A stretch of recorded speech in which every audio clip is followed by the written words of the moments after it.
ಇದು ಪರಮೇಶ್ವರ್ ಅವರು ಒಬ್ಬ ಗೃಹ ಮಂತ್ರಿ ಆಗೋದಕ್ಕೆ ಇವರು ನಾನು ಎಷ್ಟರ ಮಟ್ಟಿಗೆ ಫಿಟ್ಟೋ ನನಗೆ ಗೊತ್ತಿಲ್ಲ. ಎಲ್ಲ ಕೇಸು ಹೀಗೆ ಮಾಡ್ತಾರವರು. ಇನ್ನೂ ಎನ್ಕ್ವೈರಿನೇ ಆಗಲಿಕ್ಕಿಲ್ಲ, ಆಗಲೇ ಇವರೇ ಜಡ್ಮೆಂಟ್ ಕೊಟ್ಬಿಡ್ತಾರೆ. ಇದು ಲವ್ ಜಿಹಾದೇ ಅಲ್ಲ. ಇವರಿಗೆ ಇಷ್ಟು ಬೇಜವಾಬ್ದಾರಿ ಯಾಕೆ? ಲವ್ ಜಿಹಾದೇ ಹೌದು ಅಲ್ಲ ಅನ್ನೋ ತೀರ್ಮಾನ ತನಿಖೆ ಮುಖಾಂತರ ಬರುತ್ತೆ ಹೊರಗಡೆ. ಅದಕ್ಕೋಸ್ಕರ ನಾನು ಹೇಳ್ತೀನಿ, ಮುಖ್ಯಮಂತ್ರಿಗಳು, ಗೃಹ ಮಂತ್ರಿಗಳು, ಸಂಬಂಧಪಟ್ಟ ಯಾವುದೇ ಮಂತ್ರಿಗಳಿರ್ಬೋದು, ಹೇಳಿಕೆ ಕೊಡಬೇಕಾದ್ರೆ ಜವಾಬ್ದಾರಿಯಿಂದ ಹೇಳಿಕೆ ಕೊಡಬೇಕು.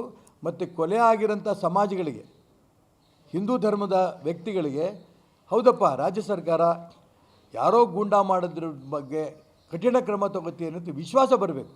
ಆ ದಿಕ್ಕಲ್ಲಿ ಸರ್ಕಾರ ತನ್ನ ಗಮನ ಹರಿಸಬೇಕು.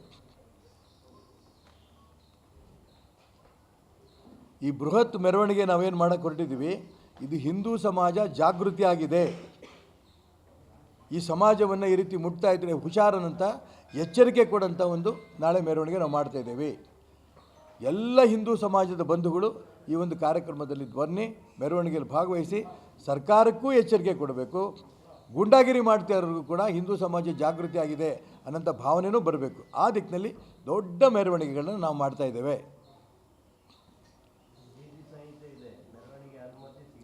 ಯಾರ ಕೊಲೆ ಮಾಡಿದವನು ಅನುಮತಿ ತೊಗೊಂಡು ಕೊಲೆ ಮಾಡಿದ್ನ?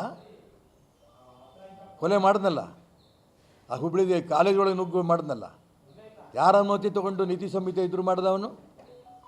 ನಾವು ಮೆರವಣಿಗೆ ಮಾಡ್ತೀವಿ, ನಮ್ಮನ್ನು ಅರೆಸ್ಟ್ ಮಾಡಲಿ, ನೋಡೋಣ ಎಷ್ಟು ಜನಕ್ಕೆ ಅರೆಸ್ಟ್ ಮಾಡ್ತಾರೋ ಮಾಡಲಿ. ಹಿಂದೂಗಳ ಪರವಾಗಿ ರಕ್ಷಣೆ ಕೊಡೋಕ್ಕಾಗಲಿಲ್ಲ ಅಂತಂದರೆ ನಾವ್ಯಾಕ್ರಿ ಬದುಕಿರಬೇಕು?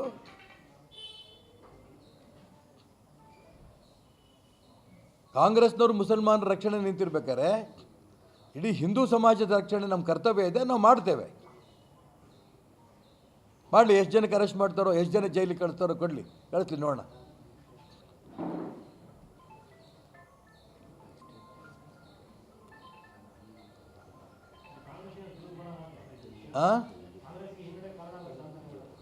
ಕಾಂಗ್ರೆಸ್ಸಿಗೆ ಹಿನ್ನಡೆ ಆಗುತ್ತೆ, ನಮಗೆ ಮುನ್ನಡೆ ಆಗುತ್ತೆ. ನಾನು ಹಿನ್ನಡೆ ಮುನ್ನಡೆ ರಾಜಕೀಯವಾಗಿ ಚಿಂತೆ ಮಾಡೋಕ್ಕೆ ಇಷ್ಟಪಡಲ್ಲ. ಇದನ್ನು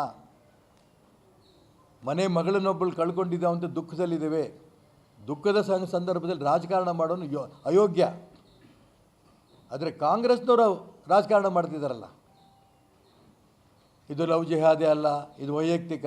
ಮುಖ್ಯಮಂತ್ರಿಗಳ ಹೇಳಿಕೆ, ಗೃಹ ಮಂತ್ರಿಗಳ ಹೇಳಿಕೆ, ಇದನ್ನು ರಾಜಕೀಯವಾಗಿ ಕಾಂಗ್ರೆಸ್ನವ್ರು ಯೋಚನೆ ಮಾಡ್ತಿರೋಣ. ಹಿಂದೂ ಸಮಾಜ ಇದನ್ನು ರಾಜಕೀಯ ಯೋಚನೆ ಮಾಡಲ್ಲ.